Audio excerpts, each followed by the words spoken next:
آپ ذرا ہندوستان میں جب ان کے ایٹامک بام کے جو خالق تھے ان کا جب انتقال ہوا ڈاکٹر ابوالکلام آزاد ڈاکٹر ابوالکلام کا، تو کس طرح نریندر مودی نے سلوٹ دیا بینگ اے پرائم منسٹر، کس طرح ان کے قدموں کے اوپر جو ہے وہ سجدہ کیا جو ان کا ہندو ریچول ہے، اور کس طریقے سے پروقار سرکاری طریقے سے ان کو دفنایا گیا۔ یہاں پرائم منسٹر صاحب جو ہیں، لیکن پرائم منسٹر سے کوئی پوچھے کہ ہمارے بچے کیا انسپریشن لیں گے ہمارے پرائم منسٹر سے کہ اس ملک کی اتنی بڑی ہستی جس کا اتنا بڑا کنٹریبیوشن ہے اس دنیا چلے گئے ڈاکٹر قدیر، اور پرائم منسٹر کے پاس یہ ٹائم ہی اتنا نہیں تھا کہ وہ ان کے جنازے کو اٹینڈ کر سکتے۔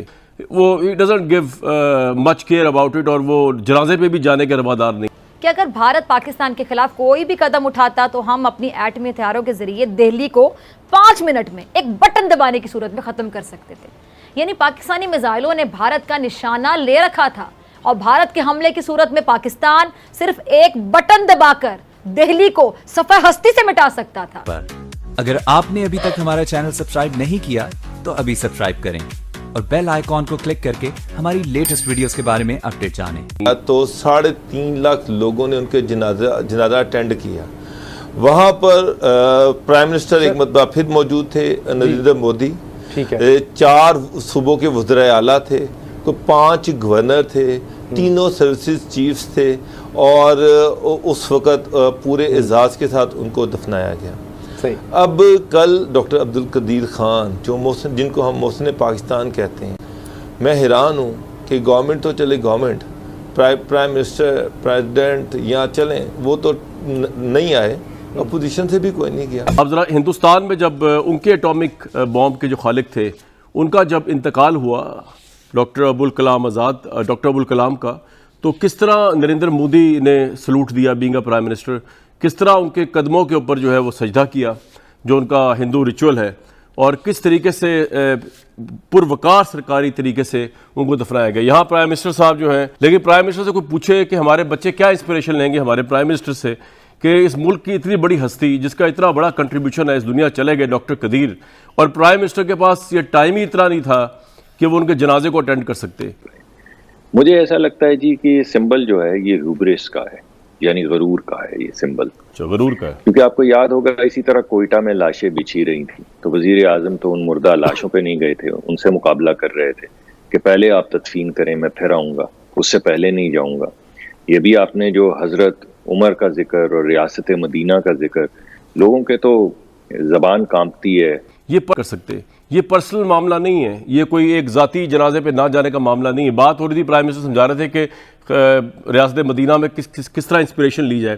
خود وہ جس ریاست مدینہ کو بنانے کے سربراہ ہیں، اس کے اندر بچوں کے لیے ہمارے لیے کیا انسپریشن ہے کہ ایک اتنی بڑی ہستی دنیا چلی جائے، اور پرائم منسٹر کے جو ہے وہ he doesn't give much care about it، اور وہ جنازے پہ بھی جانے کے روادار نہیں ہیں۔ یہ کیا انسپریشن ہے جو آج کی نوجوان نسل کو دی جا رہی؟ کیا اس کی لاجک ہے، کیا اس کی منطق ہے؟ کوئی میتھمیٹکس کا فارمولہ ہے، کوئی فارمولہ ہے؟ کیا ان کے ذہن میں یہ کیا میسج پرائم منسٹر دیتے ہیں؟ جنرل صاحب، میں نے آپ سے بات تو اور بھی کرنی تھی، لیکن اس پہ اگر آپ بات کرنا چاہیں، آپ کے نزدیک پاکستان کی سٹیٹ جو ہے اس کو اور اچھے طریقے سے فیونرل کرنا چاہیے تھا، پرائم منسٹر کو شمولیت اختیار کرنی چاہیے تھی، یا آپ سمجھتے ہیں کہ یہ ٹھیک ہوا جو بھی ہوا ہے؟ کامران، مجھے نہیں پتا کہ کیا مصروفیات یا کیا وجوہات یا کیا ریزرویشنز تھیں، لیکن آپ کی بات درست ہے کہ پرائم منسٹر کو ہونا چاہیے تھا۔ ہوتے تو ایک اچھا میسج آتا قوم کو بھی، اور ایک اہمیت ایک انڈیویجول کی وہ جو ہمارے ملک کے لیے واقعی ہے اس کا اظہار کرنے کے لیے یہ ضروری تھا کہ سب لوگ وہاں پہ موجود ہوتے، ایون صدر مملکت کو بھی ہونا چاہیے تھا۔ سر عبدالقدیر خان صاحب بھارت کے عزائم سے کہہ لیں کہ اچھی طرح سے اچھے طریقے سے واقف تھے، اس لیے انہوں نے بھارت کے ہر جارحانہ اقدام کے لیے پوری تیاری کر رکھی تھی۔ ڈاکٹر صاحب کیا کہتے ہیں کہ اگر بھارت پاکستان کے خلاف کوئی بھی قدم اٹھاتا تو ہم اپنی ایٹمی ہتھیاروں کے ذریعے دہلی کو 5 منٹ میں ایک بٹن دبانے کی صورت میں ختم کر سکتے تھے۔ یعنی پاکستانی میزائلوں نے بھارت کا نشانہ لے رکھا تھا، اور بھارت کے حملے کی صورت میں پاکستان صرف ایک بٹن دبا کر دہلی کو صفحہ ہستی سے مٹا سکتا تھا۔ میں یہاں یہ بات دہرا رہی ہوں کہ ہماری یہ صلاحیت اپنے دفاع کے لیے، جارحانہ عزائم سے ہمارا کوئی واسطہ نہیں ہے۔ یہ جو بیماری کہہ لیں، یہ خبط نہیں صرف بھارت کو لاحق ہے۔ اچھا، یہ ڈاکٹر قدیر خان صاحب جو ہے نا، ان کی ایک بہترین کہہ لیں کہ حکمت عملی تھی، اسٹریٹجی تھی، جذبہ تھا، جنون تھا کہ انہوں نے پاکستان کو جوہری ہتھیاروں سے لیس کر دیا۔ اور ایسے ہتھیار بھارت کے بڑے شہروں کو نشانہ بنانے کی صلاحیت رکھتے ہیں.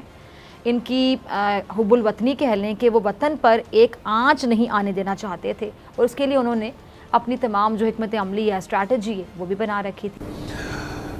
2015 میں انڈین پریزیڈنٹ عبدالکلام 2015 میں شیلانگ میں وہ ایک لیکچر دے رہے تھے, اس دوران ان کی ڈیتھ ہو گئی. جب ان کی ڈیتھ ہوئی تو اس فوراً ان کو وہاں سے دہلی لایا گیا, ان کی جسد خاکی کو. دہلی پالم ایئر بیس جو ایئرپورٹ تھا, پالم ایئر بیس جو تھی, وہاں پر C-130 اترا. تو وہاں پر ان کی ڈیڈ باڈی کو جو لوگ ریسیو کر رہے تھے اس وقت کے صدر, نائب صدر, پرائم منسٹر نریندر مودی اور وزیر اعلیٰ اروندر کیجریوال تھے. وہاں سے ان کی ڈیڈ باڈی کو شفٹ کیا گیا ان کے گھر, دہلی میں جو ان کا گھر تھا وہاں پر. وہاں گھر پر جو جن لوگوں نے ان کو ریسیو کیا اس میں اس وقت کانگریس کی جو لیڈر تھیں, ہیڈ تھیں, سونیا گاندھی, راہل گاندھی, پوری کانگریس کی لیڈرشپ وہاں پر موجود تھی. انہوں نے ان کے گھر کے باہر ان کو ریسیو کیا اور وہاں پر موجود رہے. وہاں پر گھر والوں نے کہا کہ جی ان کی آخری خواہش یہ تھی کہ ان کا جو آبائی گاؤں تھا رامیشور, جو کہ جو ہے تامل ناڈو میں ہے, وہاں پر ان کو دفنایا جائے, تدفین کی جائے. تو وہاں پھر شام کو وہاں پر ایک C-130 کے ذریعے سے ان کی جو ڈیڈ باڈی تھی اس کو وہاں سے مادری ایئر بیس جو ہے تامل ناڈو میں, وہاں بھیجا گیا. مادری ایئرپورٹ پہ ان کو جو ریسیو کیا گیا اس میں تینوں سروسز چیف تھے. اس کے ساتھ وہاں پر ساری فیڈرل لیڈرشپ تھی, پرائم منسٹر نہیں تھے اس وقت, اور اس کے ساتھ ساتھ 3 صوبوں کے وزرائے اعلیٰ اور 2 صوبوں کے گورنر تھے. مادری ایئرپورٹ سے ڈیڈ باڈی ان کے گھر منتقل کی گئی جو رامیشور تھا. وہاں پر اگلے دن جب ان کو دفنایا گیا تو 3.5 لاکھ لوگوں نے ان کے جنازہ اٹینڈ کیا. وہاں پر پرائم منسٹر ایک مرتبہ پھر موجود تھے, نریندر مودی, 4 صوبوں کے وزرائے اعلیٰ تھے, 5 گورنر تھے, تینوں سروسز چیفز تھے, اور اس وقت پورے اعزاز کے ساتھ ان کو دفنایا گیا. اب کل ڈاکٹر عبدالقدیر خان جو جن کو ہم محسن پاکستان کہتے ہیں, جن کو یہ کہتے ہیں کہ ان کی وجہ سے پاکستان ہے اور وہ پاکستان کا ڈیفنس ہے, انہوں نے پاکستان کے ڈیفنس کو اتنا مضبوط کر دیا کہ رہنے والی دنیا میں, رہنے والی تاریخ میں پاکستان سیکیور ہے, سیف ہے. آپ کی اکانومی تباہ ہو گئی, آپ کے پاکستان کے اندر بے تحاشا بلاسٹ ہوئے, سوئسائڈ بومنگ ہوئی, دشمن انڈیا آپ پہ نظریں گاڑ کر بیٹھا ہوا ہے, ساری دنیا آپ کے خلاف سازشیں کر رہی ہے. لیکن اس کے باوجود اگر پاکستان محفوظ ہے تو نیوکلیئر ایسڈ کی وجہ سے. کل ان کا انتقال ہوا. میں حیران ہوں کہ گورنمنٹ تو چلے, گورنمنٹ پرائم منسٹر, پریزیڈنٹ یہاں چلیں, وہ تو نہیں آئے, اپوزیشن سے بھی کوئی نہیں گیا.